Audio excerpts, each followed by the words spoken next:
Hello, welcome everybody to our new edition of Carolina Poets. My name is Kimberly Simms and I am your host for tonight. I'm just going to chat for a few minutes here at the beginning to give everyone a chance to jump on the feed. We are here at Carolina Poets every second and fourth Thursday. And we always feature three poets with connections to the Carolinas. We have some very exciting shows coming up in February as we celebrate Black History Month. And tonight we're doing a really great theme of healthcare. We have a nurse and two people that work in mental health care. So I'm really excited to share these three poets with you all. But we began Carolina Poets back in March of 2020 when the pandemic first began. We had so many friends that were authors whose book tours were canceled.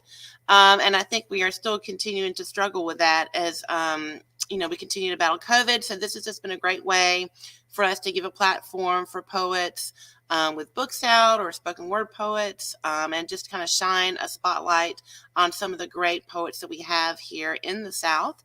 As I mentioned, my name is Kimberly Simms, but my co-curator and co-founder is Andrew K. Clark, and he'll be with us for our February show. And he does the second Thursdays, and I do the fourth Thursdays. And then we also have some really great shows for Women's History Month coming up in March. And then, of course, April will be our National Poetry Month, which is always very exciting. I'm actually broadcasting today from the Metropolitan Arts Council in Greenville, South Carolina. I was having a little bit of internet problems at home. But welcome everybody to the show. Some of you may be watching on our Facebook page, Wits End Poetry. Some of you may be watching on Carolina Poets on our YouTube channel. And some of you may be watching on our Facebook page, Carolina Poets as well. So without any further ado, I am going to go ahead and introduce our first poet. But I did also want to mention, if anyone has questions or comments throughout the show, you can put those comments in the chat below the feed, and then we can kind of circle back and answer any questions. We're going to do a little Q&A at the end of the show. So we're going to have our three poets read, and then we'll have a short question and answer section at the very end. I'm just kind of chatting away, giving everyone a chance to jump onto the feed. But I want to go ahead and mention our three poets that we're going to have tonight. We're going to have Davelyn Athena, who's also known as Davelyn Hill, who is with Speaking Down Barriers. We're also going to have Your Favorite Murse, which is Devon Taylor.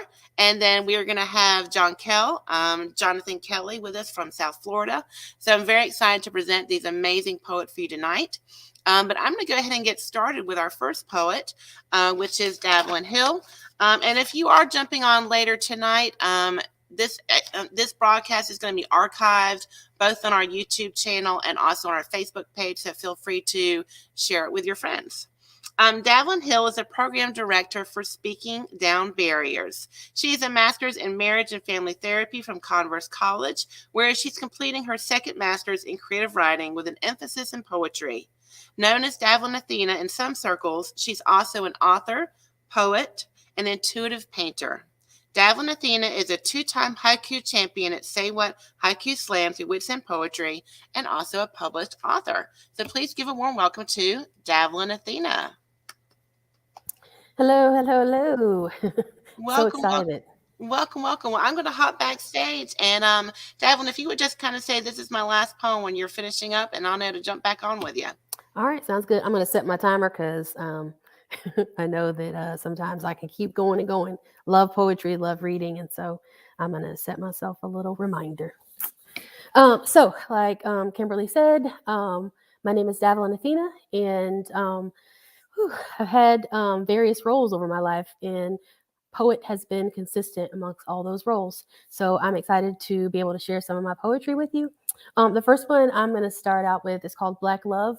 And I think a lot of times Black love is portrayed as something that's like a unicorn function, or we don't really get to see it in the media or movies or TV until kind of recently. Some of the stories have been brought to us with nuance. So not just one family, right? The Huxtables, and that's it. It's like, oh, well, there's all kinds of ways to have family, and there's all kinds of love in the Black community. So here's Black love.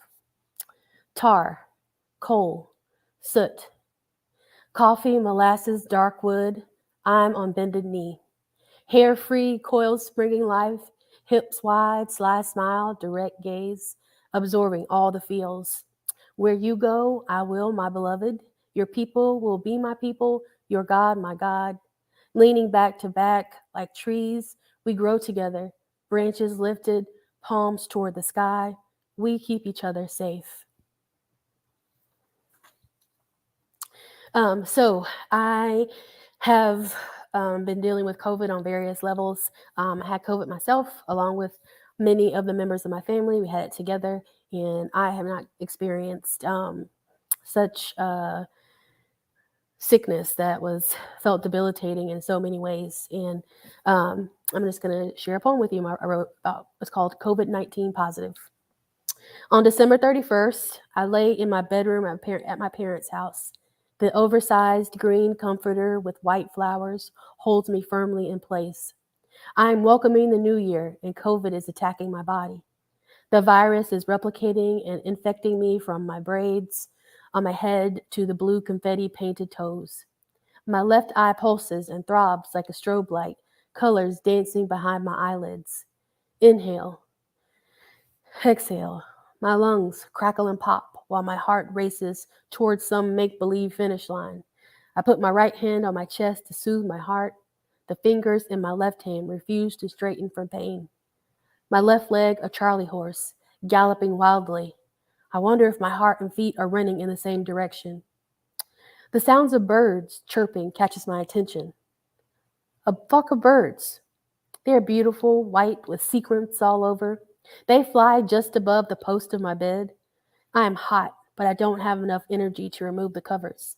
The heat spreads from my chest to my stomach and legs. I am on fire. The birds morph into a large bird the size of a small child. She just stares at me. So that was one of my COVID poems. The bird that appeared there was hallucinating when I had COVID, and so just yeah, reminding me of hope when I felt dangerously close to the end. I would also like to read one other poem that has a COVID in it, and it's kind of linking COVID with Breonna Taylor and just the unexpected nature of COVID and of being Black in this country. So, Surgeon General says sleeping while Black could kill you. I am a queer Black woman with COVID. Along with my mother, father, and brother, I awakened for the 10th time, gasping for air. It didn't matter that I said my prayers or wore my healing crystals or drank sleepy time tea with honey.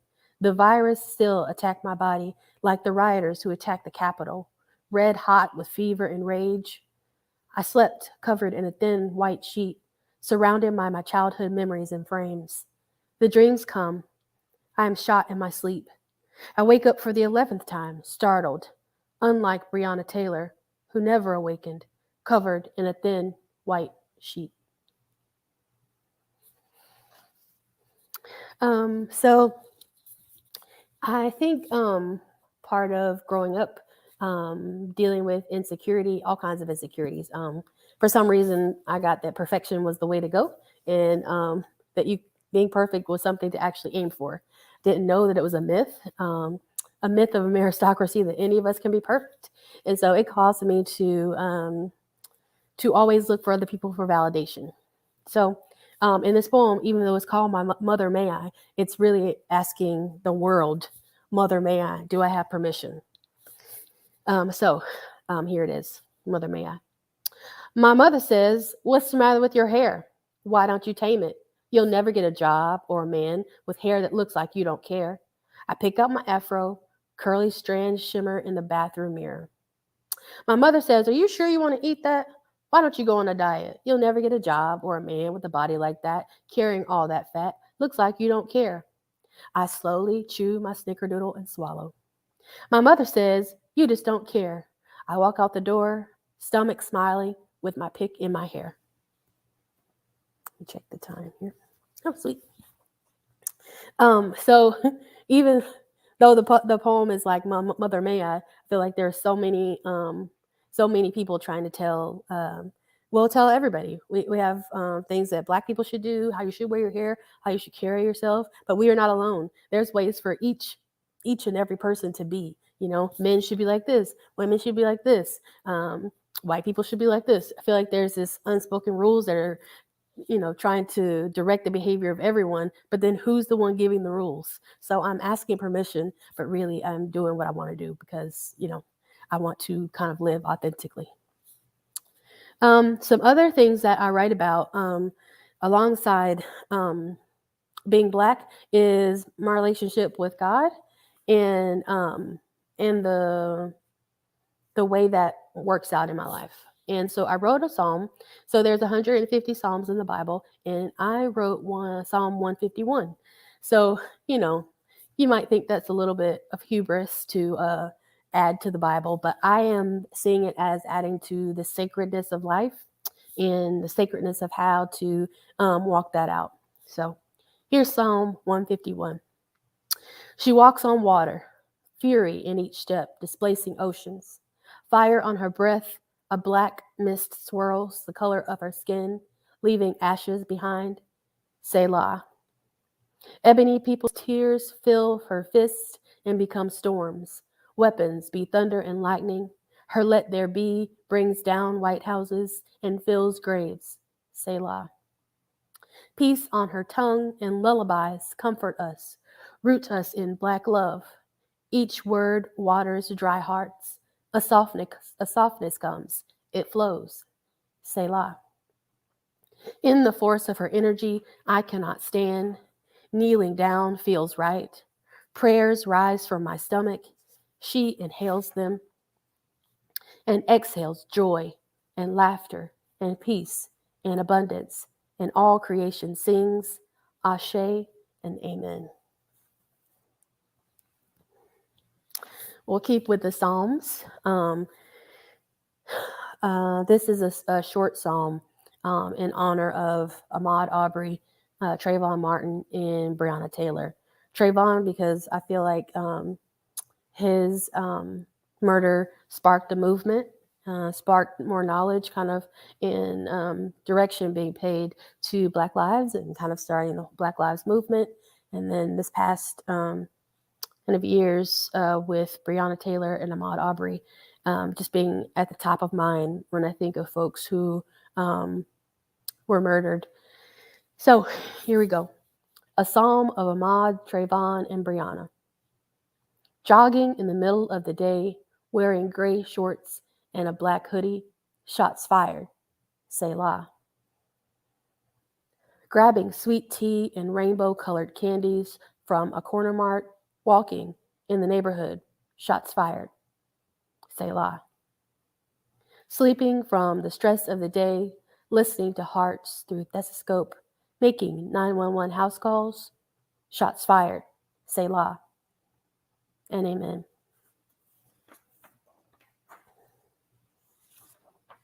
The next poem I'm going to do is it's in honor of a poem by Langston Hughes. It's called For Kids Who Die.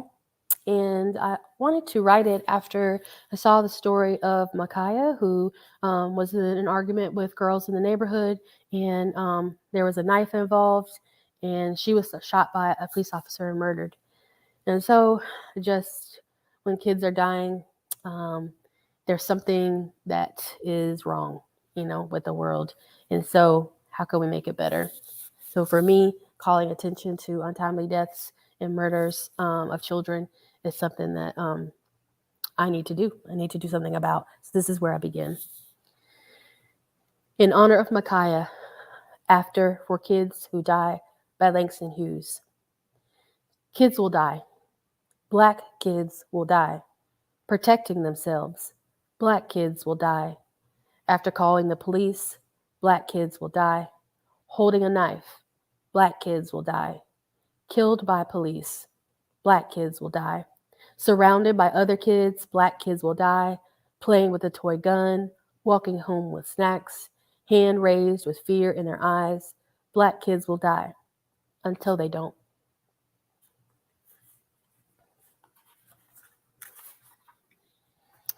Um, Next poem I'm going to read is in honor of, well, in honor of, I don't know if you can do an honor of depression, but when dealing with depression, sometimes the questions are overwhelming. I deal with it personally and have worked with folks over time who have, dealt with depression or are trying to deal with it through loss and grief and all kinds of other ways.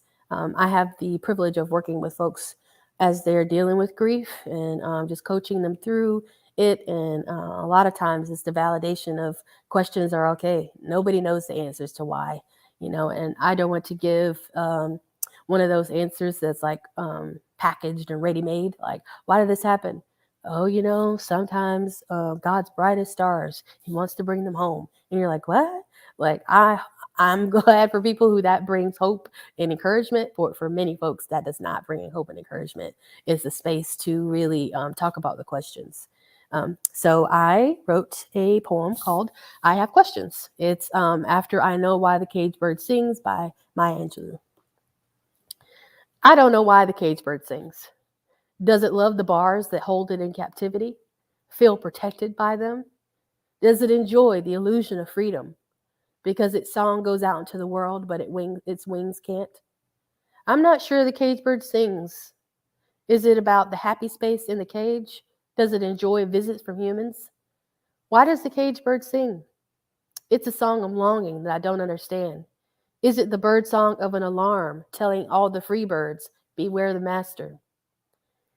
Maybe it sings because it must. I'm not sure that's actually freedom, but I'm singing, and sometimes it brings peace. Let's see. I have a couple more I'm going to share with you. One of them is called Freedom. I'll talk about it afterward. Um, Freedom. My relationship with water is complicated. When it rains, I see my ancestors' silhouettes appear in shimmering light. Black women and men made the sea their home rather than experience life in the New World. White slavers threw sick and infirm Africans overboard, the ocean a mass grave. Head underwater, swimming in the clear blue, sometimes I think I hear their moans. The waves stretching and reaching for the shore, like hands looking to pull bodies undertow. I wish the salt had preserved their stories. So I was swimming one day at the beach, and I mean the ocean, under the water, and I was like struck with the idea and the truth that there are bodies in there of my ancestors, and what would they say, and what would their stories be?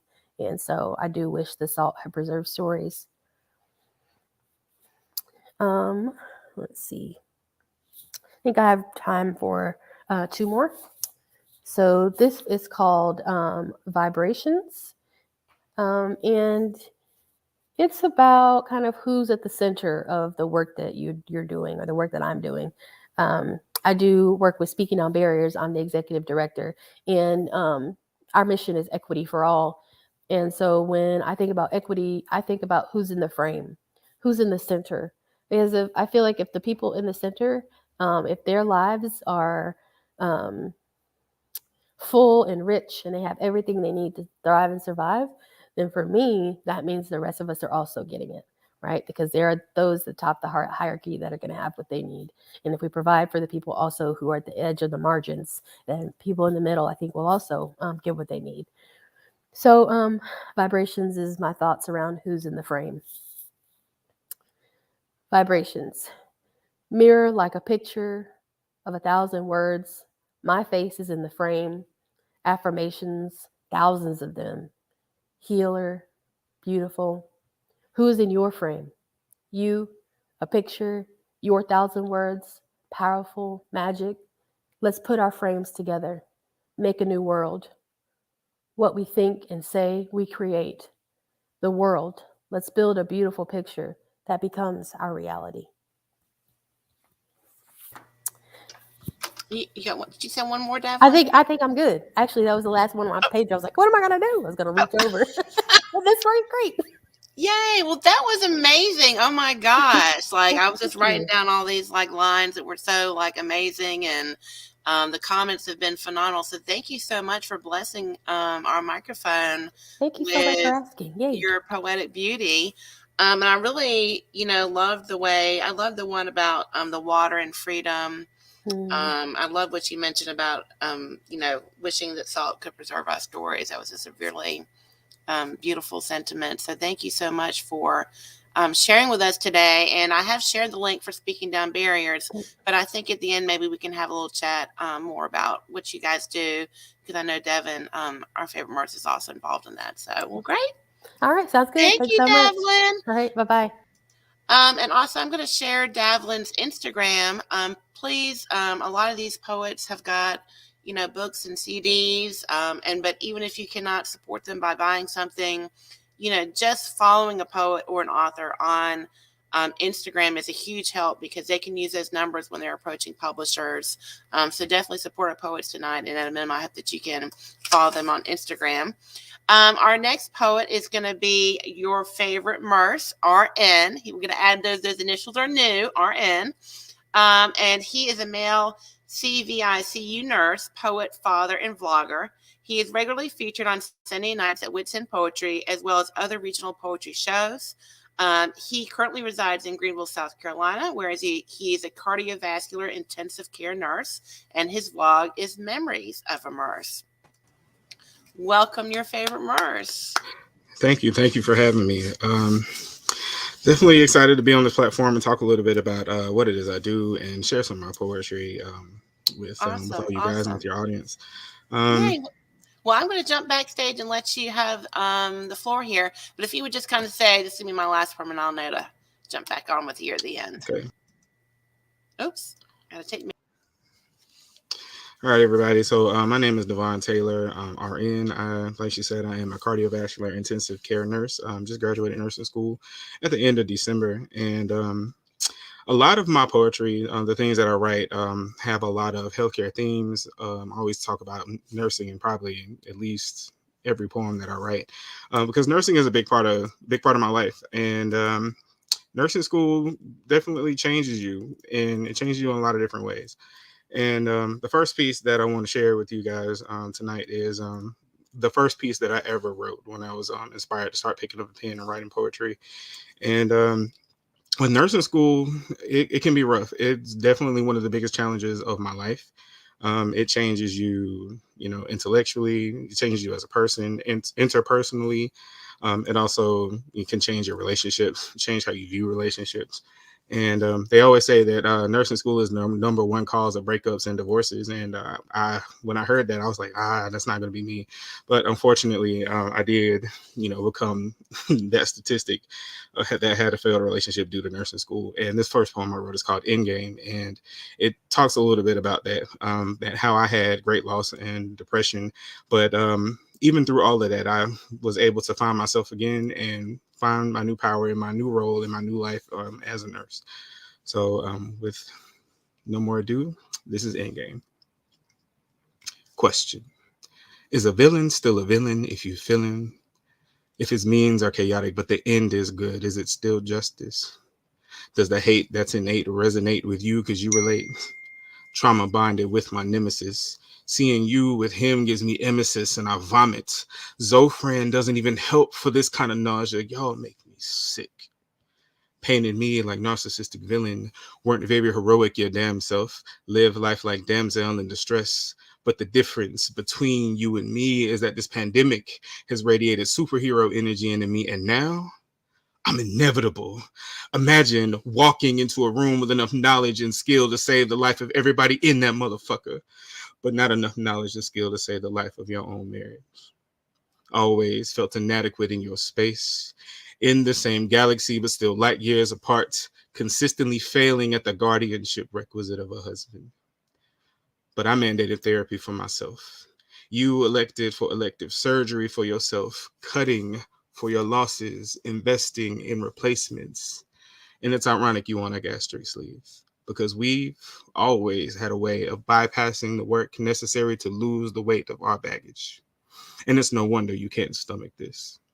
I learned the hardest way possible that there are no shortcuts in marriage. I had to Thanos my marriage and sacrifice the relationship that I loved the most to obtain therapeutic relationships which I love the most. I touch souls now. I lead people to a treasure that I actually do possess. I take souls now. But if I could turn back time, if I could find a way to go back to the day that you said that our marriage wouldn't survive nursing school, and I could pick up that reality stone that you prophetically thrust at me because those words became our reality, no wonder for my vision. School was temporary. I could have been a lifetime. Last week, somebody told me that I was wise now. Told them that I had to live a little bit of life with a lot more still left to live. I don't have it all figured out. But I had to hit my head a couple times to figure out how not to lose my mind. I was done hurting myself. I almost killed myself. And I'm only here in front of you today to remind you that one day you will get it right. But tonight, I choose violence because I refuse to sit here and wait for an avenger to come cut off my head. I choose violence against failure. I choose violence against depression. I choose violence against dead situations. I choose violence against anything not meant for me. And I even choose violence against my old self because my new self has power now. And it's high time I stepped into my new universe without you two in it. So that's Endgame. And talks a little bit about how, I lost, a relationship that I, thought that I loved, the most. And it was kind of like I made like a big trade. I had to give up, one thing that I love to obtain something greater. And that's what I feel that I've done, and had to fight with depression and to fight with suicidal ideation. And I went through a really dark time, through nursing school. And that poem is how I kind of let that out and express that. So moving on, I have my next poem is called Atechophobia. So having a failed relationship and having a lot of failed relationships, I have a fear of like failing in like relationships before. So Atechophobia is the fear of failure. And I wrote this poem. It's a little bit more lighthearted, but it talks about how I had a shift in the things that I fear. And so now before I felt like I had a fear of like having another failed relationship, but now my fear is not being able to accomplish all the goals and do all the work and complete the mission that I felt God has given to me to complete in my lifetime. So I wrote a poem about that, and it's called Atechophobia, and I'll share it with you. Imagine leaving me on red, because why would you just block your blessings like that? I can count on two hands what I'm a good idea. I'm handsome. I'm somebody's son with a passport. I went to therapy, so I heal. I'm a nurse, so I heal. About my bag with 2 degrees, 2 jobs, and 2 businesses, so I pay bills. I'm even a chef, so I cook meals. So why would you even rob yourself of the opportunity to find out what having all of that in one man is like? Let me tell you something about the dating pool these days. It's got pee in it. Basic bitches in the water, so it's probably got caffeine in it. They bandaging their trauma with drama. I don't even want my pain in it. They're emotionally unstable. But I'm too emotionally intelligent to be sitting here analyzing whether or not you're a flight risk. I guess bonds don't carry the same weight anymore. See, I've never been afraid of ghosts until 2021, yet I walk into those haunted woods of Tinder anyway. We matched, swiped right on everything on each other's wish list. She likes my tweets. I like her tweets. I'm honest about everything I am when we meet. Do everything I can to keep the vibe sweet because she shouldn't feel like she has to compete with the ghost of marriage past. Our conversations were unmatched. The energy indescribable, as if we were living the exact same life. Says she missed me, as if she had me in a past life. But because of her irrational fear of not measuring up, she up and disappeared. And once again, my biggest fear is here again. Building Rome in one day just to watch it collapse the next. We unmatched. Probably the most therapeutic communicator she could have ever met. All she had to do was talk to me. But they say if somebody ghosts you, respect the dead. And sleep is the cousin of death. So if you sleeping on me, I'ma just tuck you in because these days I gotta move different. I learned to love who's different. One day for a woman who proves different. Calling on my life, I have to prove difference, which means I fear difference. And now my worst fear is ghosting this world without culminating the relationship that I was meant to have with it. So until I am Dr. Devon S. Taylor, MD, until Layla is a lying lawyer, until Jaleese is a maternal fetal medicine doctor, until the entire diaspora has benefited from my life's purpose and passion, I'll keep going because it's the pride of my people that keeps me going. So now I lay me down to sleep. I pray the Lord my soul to keep. And if I die before I wake, I pray the Lord my goals to take and pass them down to my children so they can continue my legacy. So that was Atechophobia, one of my favorite pieces. We're just talking about how I have a new set of goals now, and I don't have time to chase behind anybody else or let anything, especially another relationship, come in between the goals that I have and the people that I want to serve. So definitely one of my favorite pieces. And sticking with that, I have another piece that I wrote, and I won't say the title because the title is in the poem, but I have the fortune of being an admin of a group on Facebook called Black Nursing Students. And it's something I want to talk a little bit more on the speaking down barriers aspect, because focusing on the equity and putting certain groups in the center is we created this group to help put more Black healthcare professionals in the center, because we feel like the more people that you have that look like you taking care of you, the better access and better quality of care that you can receive. And so I have the pleasure of being a leader and to connect with over 15,000 Black nursing students. And we try to encourage and uplift and mentor and bring more people into the field.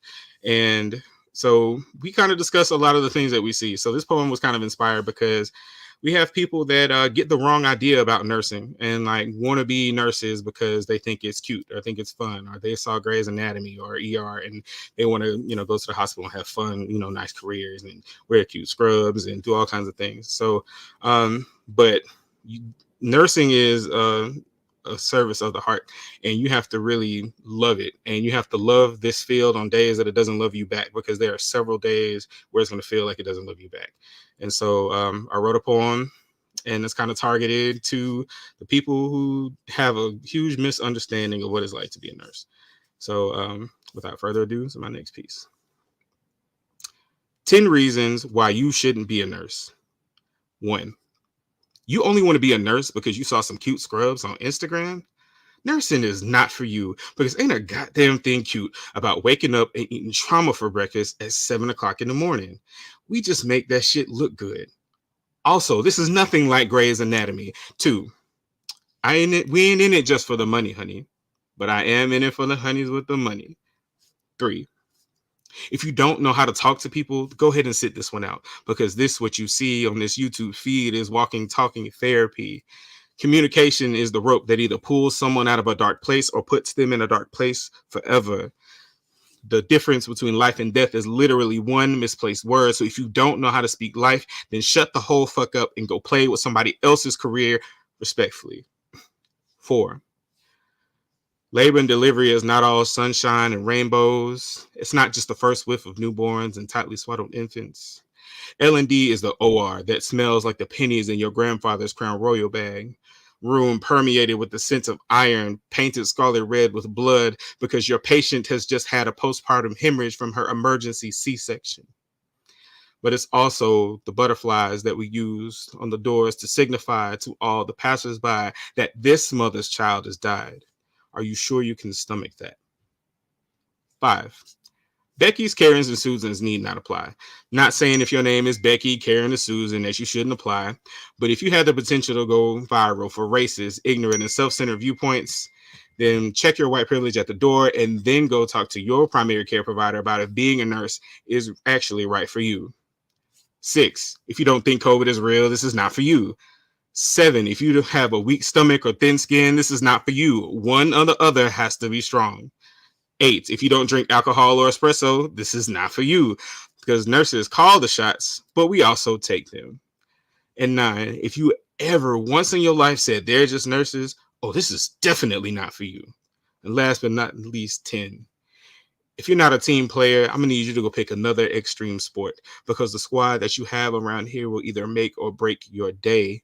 Nursing friends are better than regular friends, and I dare you to try and change my mind, because once you've been side by side through blood, sweat, shit, piss, and tears, riding with complete strangers through their highest and their lowest moments of their lives together as a team, you become something more than a coworker. You become family. So if none of these reasons have scared you, and if I haven't dissuaded you from being a nurse by the end of this poem, then congratulations. This actually might be for you, and you're more than welcome to come join our family. Okay. So that is 10 reasons why you shouldn't be a nurse. And this poem is actually wildly popular with a lot of my nurse friends, especially within the group. And they request that I perform for them like every other month. At least they're asking me to do it for them because they love that poem. Because a lot of it is truth. So if you are a nurse, you probably can relate to a lot of the things that I said. And people keep asking me, well, you should expand it. You should make it 15 reasons. You make it 20 reasons. Well, I'm just leave it at 10 for now, because I could go ad nauseum at length about all the reasons why you shouldn't be a nurse. But we, at the end of the day, we don't really want to discourage anyone from being a nurse, because we need more of us in the field. So at the bottom line is, like, we need you to come join us side by side, but we also want you to know it's not going to be easy. I have one final piece that I want to share with you guys tonight. This piece is untitled. It's fairly new. And in my quest as a poet, I've always tried to find a way to tap into my voice of social justice. And I've recently had a 1-year stint in the ER, and you see a lot of crazy things happen in the ER. And the ER was one of those things that just kind of opened me up to seeing, the plight of different, people that don't look like me and people that do look like me. And I finally found that voice to be able to speak on social justice issues, as a nurse and from the things that I see. And so I think that I do want to call this piece The Stethoscope. So I'm just going to put my stethoscope on. And I'm going to read this to you guys. So give me 1 second. I get it pulled up and I'll read it for you. All right. As a nurse, I have to work a little bit closer with law enforcement than I'd like to. But all the interactions aren't bad. I actually learn a thing or two. But there's one conversation I had that I'll never forget. A white cop brought me a patient in the ER one day. He and I had a little chat. He told me that he doesn't write tickets to nurses when he doesn't have to. He lets us off. That in his line of work, he knows he's going to need us one day. And that the last thing he wants his nurse to remember before starting his IV is that he wrote them a ticket. Said he doesn't want them to make it hurt more. Interesting.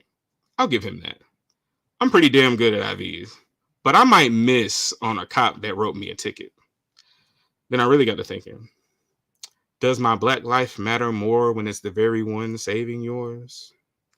Well, Trayvon didn't know that it would hurt more when he grabbed his Skittles, his Arizona, and he left that corner store.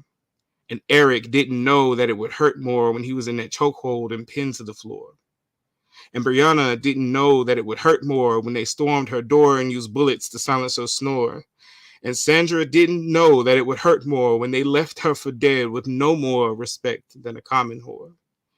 And each time I have to use a new hashtag, it always seems to hurt more. It just leaves me with more questions and answers like, how many times has the stethoscope hanging on my rear view saved me from a bullet in my back? How many times was I lucky because they saw the stethoscope before they saw the black man? And how many times has this stethoscope that I used to save others saved me? Just how many times did I escape becoming the next hashtag? The world may never know, but one day I hope the world will know hurt no more, and that my people will live on forevermore. And thank you for having me on and listening to me share my poetry. And Thank you so much. That was awesome. Always such a thank you. treat to hear you. Mhm. And we're looking forward. If you are in the Greenville area, Your Favorite Murse will be performing on Sunday at Coffee Underground. as we have our slam off for the new Say What Slam team. So if you're in the area, definitely join us for that. But thank you so much. And I've posted on Your Favorite Murse's Instagram, so definitely support him online and check out his vlog, Your Favorite Murse, as well. Yeah, we'll so see. really quick, I just want to talk about the podcast Yeah. really quick before I go. Yeah, So absolutely. the podcast that we're talking about in the vlog, it's called Memoires over Murse. And that's another one of those things that I would like to talk about in reference on Speaking Down Barriers, because it's another one of those equity type things. So this podcast I created, I have two of my nursing friends, and we get together and have like just casual conversations about our lives as nurses. And we're we're pretty hilarious. And we just had the idea, like, what if we recorded some of these conversations that we had and like shared them with people? Like, people will probably pay to listen to some of these conversations that we have. And so on this podcast, we have a lot of discussions where we talk about the life of a male nurse, what it's like working in a field that's dominated by women, and how us men are the minorities in that field, and every other field in America is male dominated, and women are breaking and making their way through corporate America. Like, nursing kind of flips that on its head. And then also being a black male is like, we're like a double minority, like on top of that. And so we have some really unique experiences and a lot of stereotypes that we face. But there's also a lot of advantages to having males in the field of nursing, and we talk about that a lot on the show. So definitely follow us on YouTube. Search for Memoirs of a Murse. So that's a male nurse with an M. So thank you, Kim. Awesome. Thank you so much, Devin. I appreciate that. It was great hearing about the Facebook group for the African American nurses as well. So Devin is doing a lot of great things both at the hospital and outside of the hospital. So we're very grateful to have him join the field. As a former teacher, I definitely was hearing a lot of similarities between being a nurse and being in the school. So I appreciate that. Okay, well, this has just been so great so far. Thank you again to Davelyn and Devin. I'm very excited to bring JonKel to the stage, and who is part of our Southern Fried family. So I'm super excited that he's here. JonKel is a writer, director, and performance artist from South Florida with over 20 years of related work experience. He possesses a strong sense of creativity and originality, which is consistently displayed across all artistic platforms. And you can follow him on Poet JonKel for more artistic work. Also, he does work with at-risk youth as a mental health counselor. So that's one of the reasons we have him here tonight. So please give a warm welcome to JonKel. Hey, how y'all doing? How's everybody? Awesome. Thank you for having me. Well, Yeah. Go ahead. I'm just so excited that we're able to get you on. Yeah, I have strong connections with South Carolina. It was actually 23 years ago. I did Army boot camp in South Carolina. Yeah. Wow. Okay. Very cool. Very cool. Shout out to Awesome. Fort Jackson. Yes. I've been there, but only to the liquor store. So, all right, well, I'm not going to use up your time, and we'll see you back in a few minutes. So, I'm so glad to be here. Thanks for having me. I'm gonna I wrote down a handful of poems, and don't really know what I want to do, but we'll see. We're gonna rock it out tonight. So, like she said, I do work in nonprofit over 20 years now. I'm currently the creative director at Be Eccentric Inc. And we're stationed out of, we work out of Pompano Beach, Florida. We really specialize in using the arts to enrich our communities because we know that the arts has some great reach, like more than just entertainment purposes, right? So I use that to influence me in my writing. I find that the topics and the themes that my young people are dealing with are the same ones that I dealt with. So it resonates with me when we have those discussions, and I somehow put that pen to paper and turn that into some kind of creative outlet, right? So this is therapy, art heals, right? First piece. Okay, I'm gonna go with something that's sometimes heavy. And the good thing about art is that we have a place to express ourselves. And and our truths can live in our art. You know what I mean? So this piece is called Hard to Swallow.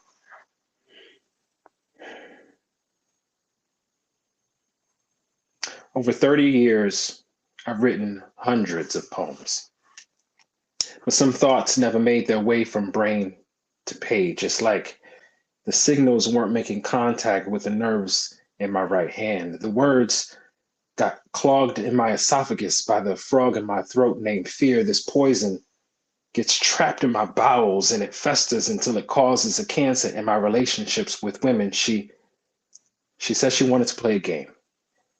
And since I was 12, I figured this is what preteens do, but she was 15. And I wasn't used to the way she played doctor. I tried to tell her that my heartbeat wasn't down there, but she said she needed surgery. She made me put my scalpel up against her skin and push until I felt it penetrate. I saw blood. I yelled for help, but it wasn't enough to make her stop. I think I wanted to make her stop, but I was so confused. Was this my rite of passage or rape? Was I supposed to just lay there and enjoy the ride or put up more of a fight? Either way, I wasn't the same after I left my cousin's house that day. Something was awakened in me, as if my inner dog instinctively knew to chase the cat, and that was something I wanted to get good at. So I did my research.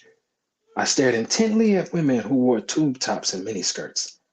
I learned all there was to know about bra sizes from the Sears catalog. I could spot a 36C from 5 blocks away. And of course, I had to turn on the music that was molding my generation, because the only thing that's missing from rap culture is the E after the P. Shake them things, baby. Shake them things, baby. Take it off. I had no idea. I was being programmed.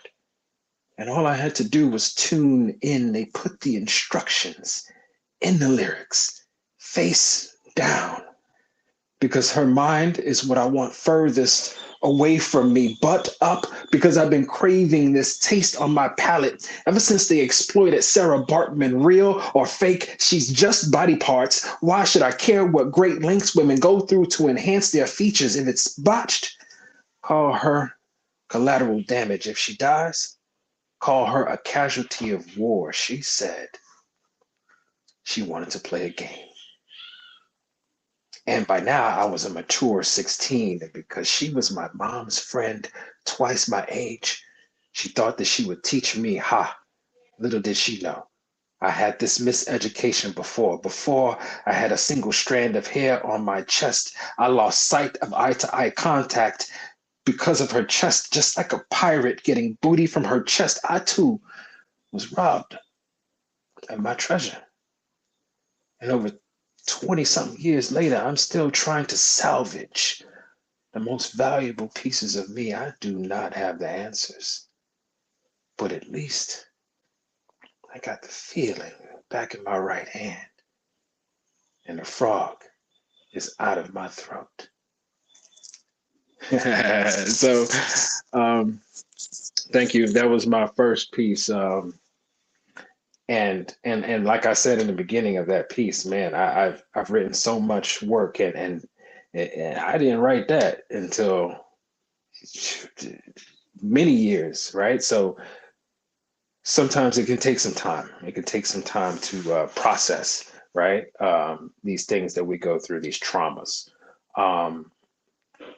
And I thought, I kind of thought that, and just like a lot of people still think, that trauma is like something like you go to war, like you're in the army and you see blood and guts, and that's trauma, and you get a post-traumatic stress due to that kind of trauma.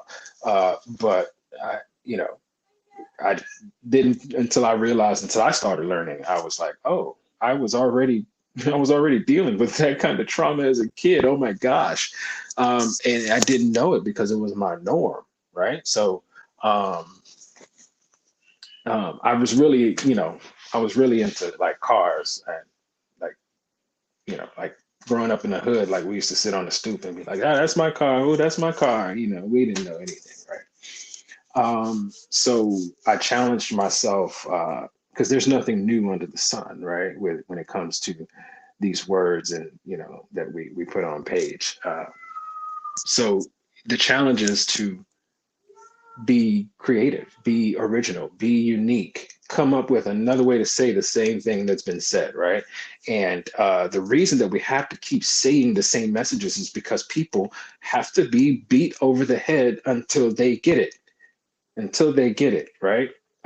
And sometimes it's in the delivery of the message, right? So I've never driven so this next poem is called 0 to 60 because it was like based on like me learning about like cars and stuff. I mean, like this one car I was really into. I was like, man, this car had like 1,000 pounds of torque. I mean, like 1,500 horsepower. Like I'm talking about a max speed of 288 miles per hour. Do you know what 0 to 60 in 2.3 seconds feels like? Man, that feels like seeing your best friend at the age of 7 get killed by a bus after running to get a ball that you threw. If only the bus hit the brakes as fast as my heart did. I was just a kid. I remember growing up poor, seeing my mom and dad getting high, fighting over drugs. Sometimes they went from 0 to 100 so quickly that it ended in blood. I learned how to move through life just as fast as those jack boys running a 100-yard dash through my grandma's backyard. I always wondered who those empty purses belonged to and if they lived. I lived in the fast lane ever since I was given my last name. I was so young, my feet couldn't even reach the pedals. How was I supposed to overcome these hurdles with legs as short as Black life expectancy? They never expected to see me make it past 21. Saying I grew up fast is an understatement. When I spent most of my life racing against adversity, chasing freedom, running over any traces left of my innocence, I was forced to become a man before I was shipped off and Sam became my uncle. Long before I can say my vote didn't count, I was supposed to count on my mother to teach me how to drive and how to survive the wilderness of this concrete jungle. And since there's no church in the wild, then what's a mom to a non-believer? I always moved in top gear, anticipating the fear of what was to come around the next corner, first gear. While some of my friends' parents called and invited their friends over for fight nights, second gear, my parents called and invited the police over for knife fights.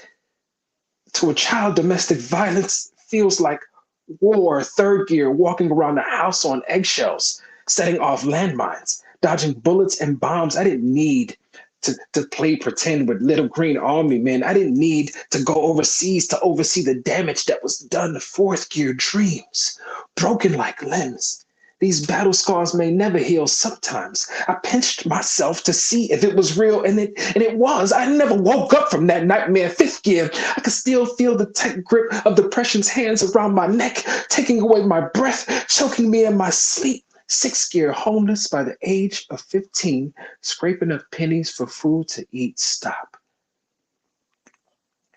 I wish I could have just stopped. But when traveling at the speed of light, shooting stars don't die until they make impact. And I'm hoping I don't burn out along the way. There is still tread left on my tires. My pistons are still pumping. There is plenty of fuel left in my tank. I learned how to control my need for speed. I wasn't breaking the law. I was just keeping up with the flow of traffic.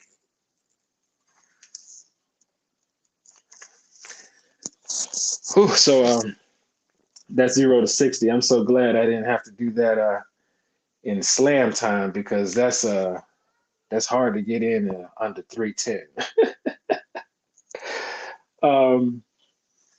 So I'm, like I said, I'm influenced by so many things around me. I mean, like the conversations I had with my youth in our after school programs, and you just be surprised at what comes up, and for other adults out there who think, man, these kids are just kids and they don't know what. No, you are wrong. You are wrong.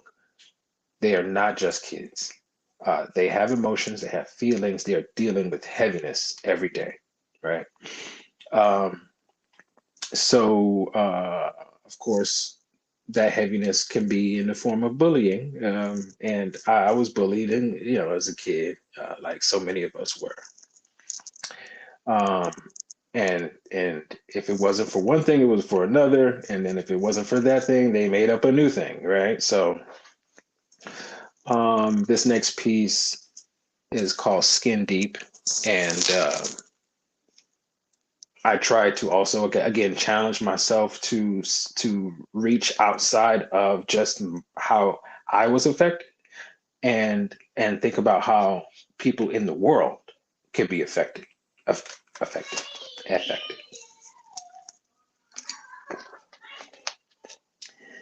And y'all see that boy John, man, that boy John, so black.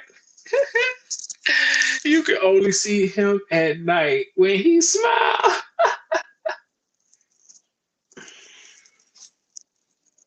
So I smiled, even during the day, because I didn't want to feel like the invisible man. I was just a boy. I remember staring at myself in the mirror, picking up the bar of soap and scrubbing so hard that my skin blistered. It's not like I wanted to be white, just light enough to be accepted.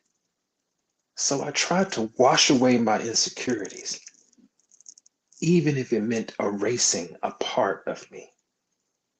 While everyone else sees the world as black and white, I was just hoping to find the mocha in the middle. Will I ever feel safe being black? Or will this color act as a bullseye on my back, making me a walking target I'll never understand? While people lay down in caskets called tanning beds, basking in the artificial glow, hoping to emulate the hue that most criticize. In the eyes of the beholder, beauty is only skin deep, but if looks could kill, we'd all be guilty of genocide. Our people are dying. Our people are bleaching away their heritage. That which was meant to protect and prevent damage is now damaging us.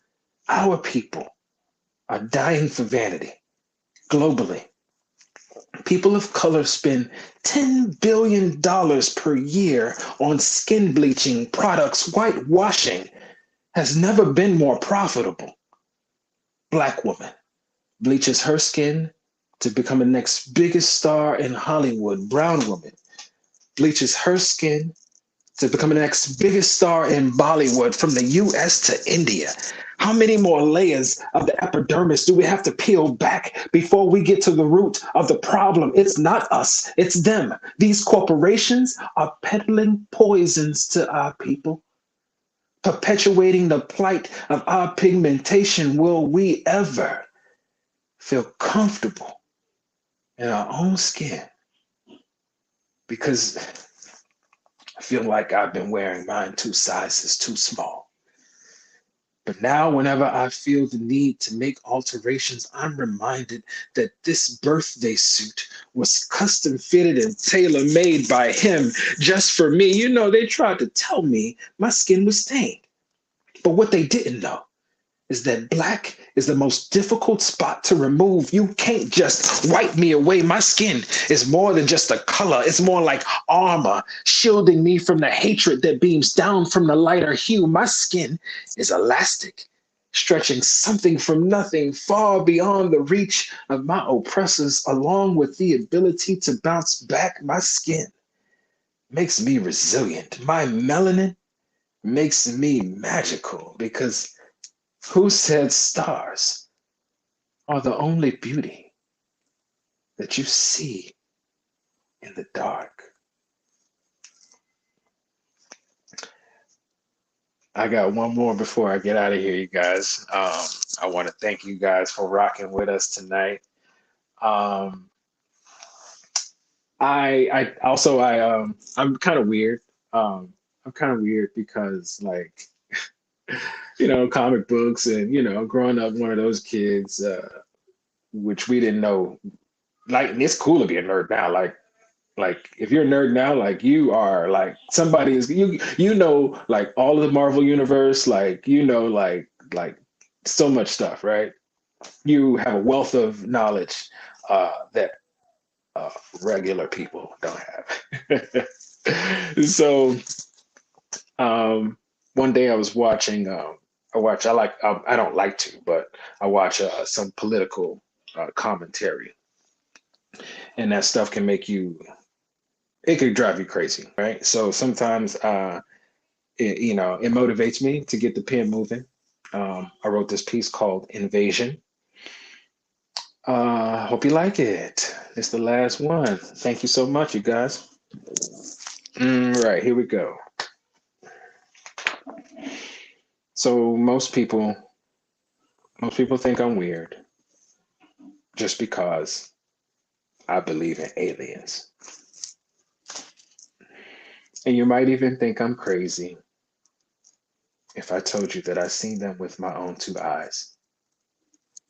But I wasn't the first. Stories of their visitation have been depicted on cave walls painted by my ancestors. These ETs have conquered many lands, so cultural assimilation is what they do best. They came in from the West, descending from their spaceships. La Amistad and Mayflower, us natives, had never seen such vile creatures, a nation of snake people, covered in human skin, attempting to blend in to look like the masses. The only way to see their true identity is to view them through special woke glasses.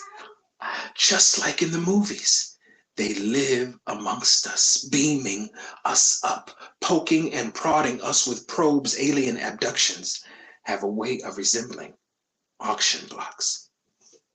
They even harvested our organs to clone a race of beings in their own image. Science fiction has a way of resembling colonization. Just like the Borg collective from Star Trek, their sole purpose was to take other planets by force, enslaving them. All useful knowledge was retained for them, while the irrelevant information, meaning our existence, was erased. But I can't expect you to believe in life on other planets or what you see on TV, but trust me, this is real. Millions of lives have been slaughtered and killed in the name of their exploration, planting their phallic flags and their tainted seeds in soils that was never meant for them. Remember how Will Smith in Independence Day showed us how to fight for our freedom during times of invasion? Because when Mars attacks, these predators would do more than just snatch your body. The signs were all around us. But when standing on the edge of tomorrow, it can be hard to see them lurking in the skyline. White tends to blend in with the color of the clouds. Bed sheets cloak their ghostly image, afraid to show us who they truly are, as if we'd understand the complexities of their evil. It's out of this world. Did you see them? On Capitol Hill, they revealed themselves again. Thousands of them marching, saying, "Take us to our leader. Take us to the orange one." The war of the worlds has begun again. Hard to tell who's foe or friend when these Decepticons keep transforming. So save yourselves. The men in black don't always come when you need them most.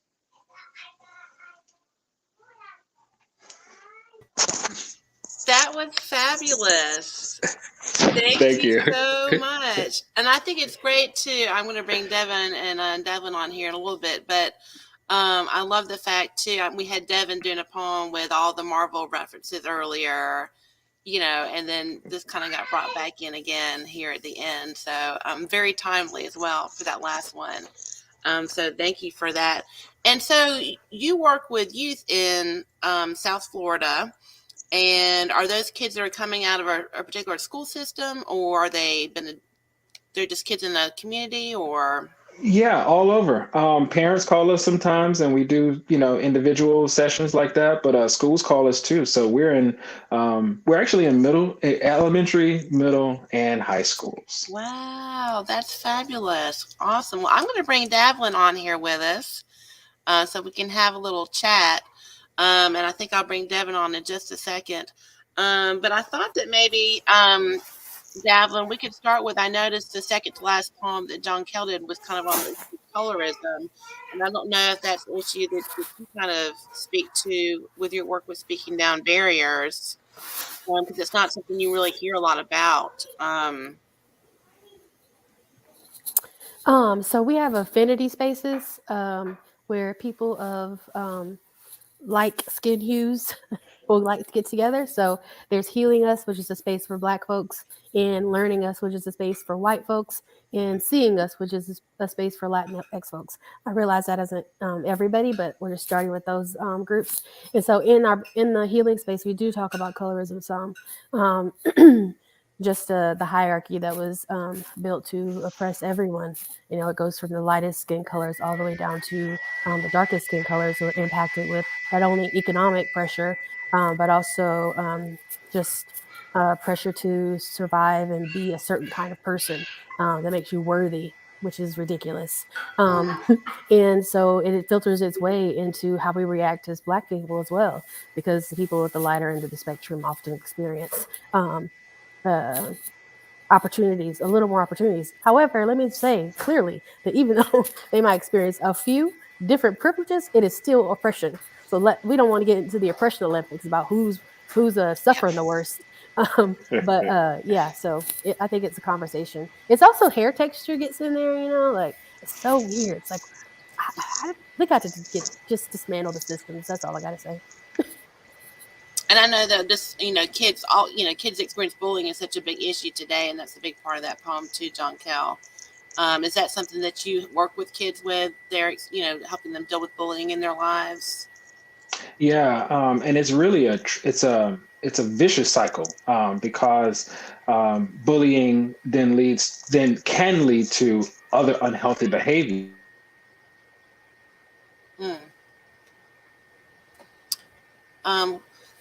Devon, I'm glad we were able to bring you back on as well. I think JonKel his internet just may have paused for just a second, so hopefully that froze for a little bit. Oh, we're back. There, I got him back. There we go. Okay. So I was saying. I apologize. I had to step away for a second, but yeah, I'm back. I'm back now. So yeah, bullying there's a cycle. So there can create other unhealthy behaviors. There could be self-harm. There could be substance abuse. So we try to break that cycle, right? And we also let others know that forms of bullying that they didn't know was bullying. Because when I grew up, hey, fat boy, that was my nickname for some years, and I would turn around and respond to that, right? That was my norm that I grew up in. So we try to break that cycle and let them know that this is not a norm. This is not normal. You should not behave this way. Don't call that person that. Call them their name.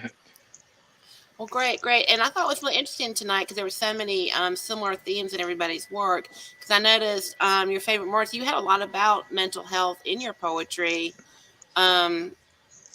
I don't know if you wanted to speak to that for a second. Yeah, I can definitely talk a little bit about that, especially in my piece Endgame, because I talked a lot about like my own mental health. And that piece, when I wrote it, I never intended or never thought that piece would actually turn around and save people's lives, because I've had several patients that have been in my care who, were struggling with suicide or in the hospital getting ready to be committed, because they're dealing with these things. And then it allows me to be able to connect with these patients in a different way, because they're like, oh, they see the nurse. Oh, it's the nurse. They're just telling me what to do. He doesn't understand what I'm doing. Like, he's got a good life. Like, he couldn't possibly understand or know what I'm going through. But then and they take a hard line stance on me as a nurse in the beginning. But then as I begin to have that conversation with them, as we start to talk therapeutically, and they're we're opening up, and now we're starting to, form our working relationship now with a nurse-patient relationship. I'm able to you have therapeutic use of self, and I can offer my story and show them that, hey, I may not know exactly what's happening in your life, but have I been in the same boat as you before?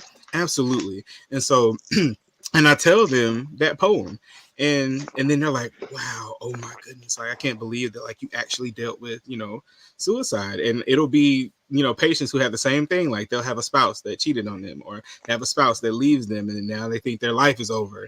And I have to remind them, no, there's life after this. You just have to get through these dark times. And especially now during the pandemic, we're seeing more and more incidents of psychological related admissions, or people coming into the hospital for mental health reasons, because for a lot of different reasons. One, this is very depressing. People's way of lives have changed. They've lost loved ones, they have to grieve. And then now some people may have to be at home with an abuser, or they're forced to confront their trigger now, because now they have to be on lockdown. And so, being a nurse and also being a poet is unique, because I get to because I learned how to be a therapeutic communicator, as a nurse. And I'm also a therapeutic communicator as a poet. And I feel like I have the best of both worlds, because I can use those two things together to, bridge the gap in people's lives. So. Absolutely. And JonKel, do you use some poetry too in the work that you're doing with youth? Because I think that there's such a strong tie between, we say that our Sunday night thing all the time, poetry saves lives, because it's such a strong tool with dealing with mental health issues and depression. Well, I am blessed. I am blessed to be able to use my art for my job. So, yes, that is our main goal, is to use the arts for more than just beyond entertainment purposes. The arts heals, so we use that across every platform we can. I mean, I even use the arts in my real estate. I just started working in real estate. Great. And Davelyn, you're using a lot of poetry across all the different things that you do. It's true. Speaking Out Barriers started, as you know, Kimberly, as poetry and conversation back in the day. So it started with the group of poets getting together and, telling your first person narrative. It's hard for folks to argue with that. They can argue racism doesn't exist, blah, blah, blah. But when you tell your personal story, they're less about that. And it passes the logical brain and hits people's hearts. And so we definitely still use it to push all of our dialogues forward. So, yeah, I think it's definitely a tool. I wouldn't say it's therapy, but it's a tool to promote healing for sure. Yeah, absolutely. Absolutely. Well, this has just been, such a wonderful night of poetry. And I just want to talk a little bit about how, as poets, we've been affected by the pandemic. Things have been so different for the past year. And there's been, I think, a few positive things, like all these virtual shows, I think is a very positive thing that has come out of the pandemic. But I don't know if you guys want to speak a little bit about, kind of how you've used poetry, or how, being a poet during the pandemic has been for you. Oh, for me, I have two small toddlers at home. So it's been wonderful seeing them grow and spending that much time. I can't imagine, that I wouldn't have been able to spend as much time if it wasn't for these times we're going through. So that's a blessing for me, and I'm blessed to still be working. So for me, it hasn't been as challenging as some of my people close to me. But yes, it's still challenging. Man. We're getting Davelyn, what about you? Thank you for that, John. What about you with your work at Speaking Down Barriers? And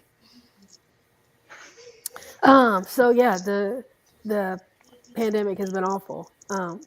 Awful in so many ways. Having COVID, watching people I love have COVID, hearing about death with COVID, in addition to all of the, oh my gosh, all of the political crap that goes on with when things become political that shouldn't be. Yeah. And then it's just a lot. And to have all of this going where it feels like there's upheaval racially as well, it's just been so much. However, what it has led to is more conversations, people willing to talk. So we've been working a lot, speaking on barriers, but still people want to talk about equity and what does it mean and how do I live it out. And so that's been really great. And being able to use poetry to process some of my own feelings around COVID was helpful for me too. Because I feel like nobody wanted to talk about it at first. So I was like, well, poetry it is. If we Yeah. don't want to talk about it, I got to get this out. And So, you've been doing some virtual shows and speaking down barriers as well. Or some yeah, everything we virtual do is community online. events.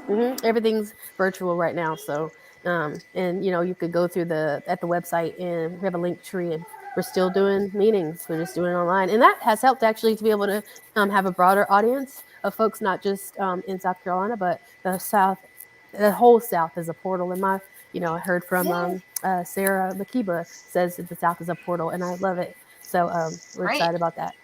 And how is Your Favorite Murse going to be? I heard y'all mentioned that he's going to be the writer in residence.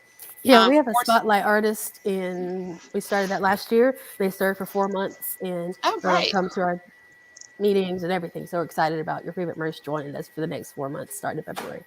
Right, I'm very excited for that opportunity to do that with you guys. So awesome, looking forward to working with you. Well, great. This has just been such a great conversation. I really appreciate all of y'all blessing our mic tonight. It's been so great to just hear all these different perspectives and just all like so many dope lines, to just kind of absorb. So it's really just been a joy.